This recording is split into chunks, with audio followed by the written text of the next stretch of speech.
आज मैं आपको आटे से बनी इडली सिखाऊंगी। ये इडलियां हमने गेहूं के आटे से बनाई है, वही आटा जिससे हम रोटी, पूरी या पराठे बनाते हैं। तो आइए हम सीख लेते हैं वेजिटेबल आटा इडली हम कैसे बना सकते हैं। बहुत ही ज़्यादा टेस्टी है और बिना एक बूंद तेल के हम इस नाश्ते को फटाफट बनाकर तैयार कर सकते हैं। बच्चों के टिफिन में भी हम इसको रोटी, पूरी, पराठे की जगह रख सकते हैं, क्योंकि रोटी, पूरी, पराठा तो हम अक्सर रखते ही हैं और बच्चे खाते खाते बोर हो जाते हैं। हम कुछ हेल्दी रखना चाहते हैं तो हमने इसमें डाला है आटा, साथ ही हमने इसमें सब्जियां डाली हैं। तो आपको सब्जी भी अलग से नहीं बनानी पड़ेगी, साथ ही ये आटे से बनी है तो आटा भी इसमें चला गया है। तो आपको बिल्कुल भी उनकी हेल्थ की चिंता करने की ज़रूरत नहीं है। तो इसके साथ आप केचप रख सकते हैं, क्योंकि यूजुअली केचप बच्चों को बहुत पसंद होती है और वैसे आप इसको अपने नाश्ते में कभी भी बनाकर खा सकते हैं। तो बहुत ही हेल्दी और टेस्टी इडली है। तो आइए देख लेते हैं इसको हमें कैसे बनाना है। इसको बनाने के लिए ऑब्वियसली हमें चाहिए होगा व्हीट फ्लावर, यानी कि गेहूं का आटा। तो यहाँ पर लगभग 1 कप के करीब हम गेहूं का आटा लेंगे। अब ये जो आप आटा देख रहे हैं इसे हमें ड्राई रोस्ट करना है, यानी कि सूखा हमें इसे भूनना है। सूखा हमें भूनने से फ़ायदा ये होगा कि जब ये इडलियाँ बनकर तैयार होगी तो काफ़ी दानेदार रहेंगी, एकदम चिपचिपी नहीं होंगी। आपने आटे की इडली वैसे घर में कभी ट्राई ज़रूर की होगी, तो आपने देखा होगा या तो सख्त हो जाती है या फिर काफ़ी चिपचिपी सी रहती है। तो उसको अवॉइड करने के लिए आपको ये जो आटा आप देख रहे हैं इसको आपको ड्राई रोस्ट करना होगा। तो लो टू मीडियम फ्लेम पर आप इसको 3 से 4 मिनट के लिए ड्राई रोस्ट कर लें। जब ये आटा भुन जाएगा तो इसकी जो चिपचिपाहट है बिल्कुल ख़त्म हो जाएगी। साथ ही हम इसमें थोड़ी सी कुछ और चीज़ें भी ऐड करेंगे, जिससे जो इडली है बहुत ही ज़्यादा अच्छी बनेगी। जैसे कि रवा या सूजी की इडली होती है, बिल्कुल वैसी ही बनेगी जैसे हम सूजी वेजिटेबल इडली बनाते हैं, या फिर हम दाल चावल से बनी हुई जो इडली बनाते हैं लगभग वैसी ही बनेगी, उतनी ही ज़्यादा टेस्टी होगी। तो ये देखिए लगभग 3 मिनट हो चुके हैं और हमने आटे को भून लिया है, इसका कलर चेंज हो चुका है। तो अब हम इसको गैस बंद कर देते हैं और इसको हम एक प्याले में निकाल लेते हैं। तो ये देखिए फ्रेंड्स, हमने आटे को एक प्याले में निकाल लिया है। अब जो आप ये आटा देख रहे हैं इसमें हमें कुछ चीज़, एक ऐसी चीज़ ऐड करनी होगी जिससे जो हमारी इडली है और भी ज़्यादा स्पंजी बनेगी और ज़्यादा टेस्टी बनेगी। तो मैं यहाँ पर यूज़ कर रही हूँ रवा। तो हम इसमें थोड़ी सी रवा यानी कि सूजी डालेंगे। तो लगभग 3 चम्मच के करीब आप इसमें सूजी डाल दें। ये देखिए लगभग 1/4 कप के करीब सूजी है। तो 1 कप आटा हमने लिया है, इसमें हम 1/4 कप के करीब सूजी ऐड कर रहे हैं। तो सूजी आप इसमें मिक्स करें, इससे ये बहुत टेस्टी और दानेदार बनेगी। साथ ही हम इसमें नमक डालेंगे, तो टेस्ट के अकॉर्डिंग आप इसमें नमक ऐड कर दें। तो लगभग आधी चम्मच से थोड़ा सा ज़्यादा मैंने इसमें नमक ऐड किया है। मिक्स कर लें आप सारी चीज़ों को। तो ये देखिए सूजी और आटे को अच्छे से मिक्स कर लें आप।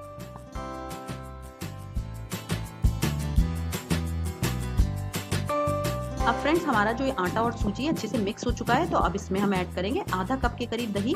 यहाँ पर मैंने घर का बना हुआ दही इसमें ऐड किया है। आप चाहें तो मार्केट से दही लाकर भी ऐड कर सकते हैं। जो दही है हल्का सा खट्टा हो तो और अच्छा होगा, अगर फ्रेश है तो भी चलेगा। तो अगर दही थोड़ा सा खट्टा है तो वो ज़्यादा अच्छा इफेक्ट देता है इडली में। आप चाहे सूजी की इडली बनाएं या फिर आटे की इडली बनाएं, कैसी भी इडली बना रहे हो तो हल्का खट्टा दही इडली के लिए बहुत अच्छा रहता है, बहुत अच्छी खटास देता है इडली को। साथ ही बहुत अच्छा इंस्टेंट फर्मेंटेशन का भी काम करता है। तो ये देखिए पानी आप इसमें ऐड कर दें और पानी डालकर हमको लम्स को तोड़ते हुए इसका बैटर तैयार करना है। इसका जो हम बैटर बनाएंगे हमें बहुत ज़्यादा पतला नहीं बनाना है, बहुत ज़्यादा गाढ़ा नहीं बनाना है, ठीक ठीक होना चाहिए। तो अभी देखिए इस तरह से आप धीरे धीरे करके पानी डालते जाएं और मैं आपको दिखाऊंगी किस तरह से आपको किस कंसिस्टेंसी का बैटर चाहिए।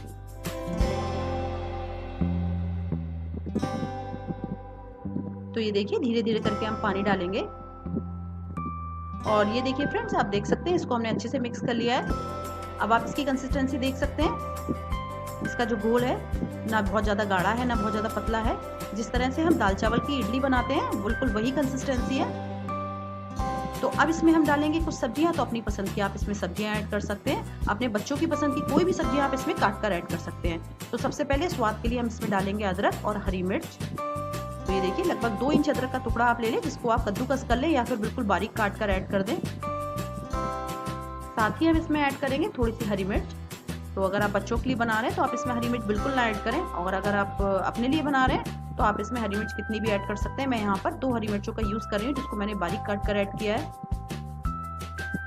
साथ ही हम इसमें डालेंगे गाजर। तो यहाँ पर मैंने 1 गाजर ली है, जिसको मैंने बारीक काट लिया था, वो मैं ऐड कर रही हूँ। आप चाहें तो गाजर को ग्रेट भी कर सकते हैं, यानी कि कद्दूकस भी करके ऐड कर सकते हैं। इसके अलावा आप इसमें शिमला मिर्च भी ऐड कर सकते हैं। तो आप देख सकते हैं लगभग 3 चम्मच के करीब मैं यहाँ पर शिमला मिर्च को काट कर ऐड कर रही हूँ। आप चाहें तो इसमें फ्रेंच बीन्स भी बिल्कुल महीन काट कर ऐड कर सकते हैं। यहाँ पर मैं पत्ता गोभी ऐड कर रही हूँ, तो लगभग 3 चम्मच के करीब ही आप इसमें पत्ता गोभी महीन काट कर ऐड कर दें। अब सारी चीज़ों को अच्छे से हमें मिक्स कर लेना होगा। तो इस तरह से पूरे बैटर को आप अच्छे से मिक्स कर लें। अब आप देख सकते हैं फ्रेंड्स, इसमें हमने आटे का यूज़ किया है, दही का यूज़ किया है, सूजी का यूज़ किया है, साथ ही हमने बहुत सारी सब्जियां इसमें ऐड की हैं। तो ये पूरी रेसिपी को बहुत ज़्यादा हेल्दी बना देता है। बहुत ही हेल्दी ब्रेकफास्ट रेसिपी आप कह सकते हैं, बहुत ही हेल्दी स्नैक रेसिपी आप कह सकते हैं।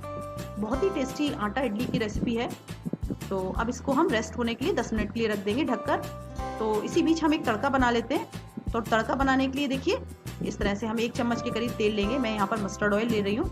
इसमें आप डाल दें थोड़ी सी राई, लगभग 1/4 चम्मच के करीब डाल दें। साथ ही हम इसमें ऐड करेंगे थोड़ी सी धुली हुई उड़द दाल। तो लगभग 1/4 चम्मच के करीब ही आप उड़द दाल ऐड कर दें। अच्छे से आप इसको राई को फूटने तक और दाल को अच्छे से भुन जाने तक, कलर चेंज होने तक आप इसको भूनते रहें। और उसके बाद में इसमें हम करी पत्ते ऐड करेंगे और हमारा जो तड़का है बनकर तैयार है। इसको हम डाल देंगे जो हमने बैटर तैयार करके रखा है उसके ऊपर। तो ये देखिए इस तरह से बैटर के ऊपर आप इसे डाल दें। अब आप मिक्स कर लें सारी चीज़ों को। तो ये जो बैटर है ये भी हमने फर्मेंटेशन होने के लिए लगभग 10 मिनट के लिए रख दिया था। अगर आप चाहें तो फर्मेंटेशन के लिए आप इसको रख सकते हैं, 10 मिनट तक फूलने के लिए रख सकते हैं, और चाहे तो आप इसको तुरंत भी बना सकते हैं, ऐसी कोई बात नहीं है। पर अगर आप इसको 5-10 मिनट के लिए रख देंगे तो ये और अच्छी फूल कर आती है। तो ये देखिए हमारा बैटर बनकर बिल्कुल तैयार है। अब इसमें हम ऐड करेंगे इनो फ्रूट सॉल्ट। तो यहाँ पर आधा सैशे हम इसमें ऐड करेंगे इनो फ्रूट सॉल्ट का। मैं इसमें पूरा सैशे यूज़ नहीं कर रही हूँ, सिर्फ आधा ही सैशे यूज़ करूँगी। अगर आप इनो फ्रूट सॉल्ट यूज़ नहीं करना चाहते हैं तो उसकी जगह आप इसमें सोडा भी ऐड कर सकते हैं। लगभग 1/4 चम्मच से ज़रा सा ज़्यादा, थोड़ा ही सा ज़्यादा आपको इसमें सोडा ऐड करना है। तो बहुत थोड़ा सा आप सोडा ऐड कर दें, मिक्स कर लें आप। बहुत हल्के हाथों से हमें इसे मिक्स करना होगा। तो ये जो हमारा बैटर है बनकर बिल्कुल तैयार है। अब दूसरी तरफ चलिए, जो इडली का जो स्टैंड होता है, जो मोल्ड होता है, उसे हम ग्रीस कर लेते हैं, यानी कि उसको हम चिकना कर लेते हैं। तो ये देखिए इडली का हमने स्टैंड लिया है, इसकी ट्रे ली है हमने, इसको हम इस तरह से चिकना कर लेंगे। घी, बटर, ऑयल, तेल, कैसा भी तेल, कोई भी वेजिटेबल ऑयल आप अप्लाई कर सकते हैं। हमें बस जो मोल्ड है उसको चिकना करना है अच्छे से। जब चिकना हो जाता है ये तो अच्छे से इडलियाँ बाहर निकल कर आती है, इसलिए हम इसे चिकना करते हैं।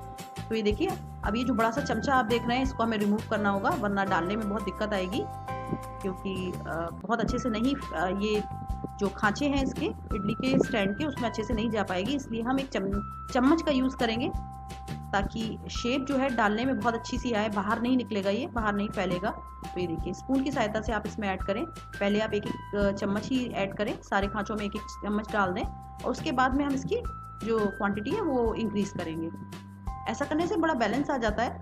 ये देखिए थोड़ा थोड़ा करके आप ऐड करें बाद में, तो हमें पता लग जाता है कि हमें कितना ऐड करना है। एक बार में स्पून में फिर हम उतना ही लेते हैं। तो ये देखिए इस तरह से आप फिल कर दें। तो सारे की सारे इडली मोल्ड्स हम इसी तरीके से तैयार कर लेंगे। हल्का सा आप टैप कर दें ताकि जो इडली का बैटर है वो अच्छे से सेट हो जाए, पूरे में फैल जाए, पूरे खांचे में एक सार हो जाए। तो सारी की सारी हम इडली मोल्ड्स को इसी तरीके से भरकर तैयार कर लेंगे। तो ये देखिए 2 इडली की ट्रे को मैंने भरकर तैयार कर लिया है। अब ये लास्ट ट्रे बची है, इसको भी हम भर लेते हैं। तो जितना भी आपके पास इडली का बैटर हो उस हिसाब से आप इसको फिल कर लें।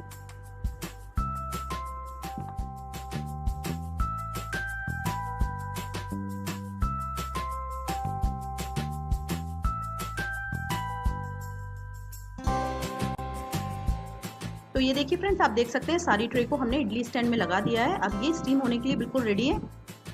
तो हमने दूसरी तरफ पानी गर्म होने के लिए रख दिया है। थोड़ा सा पानी मैंने अच्छे से गर्म होने के लिए रख दिया है। जब ये पानी खौल जाएगा तो हम इसमें इडली का स्टैंड रख देंगे, ढक्कन हम लगा देंगे और इडली को लगभग 10 से 12 मिनट तक हम स्टीम करेंगे।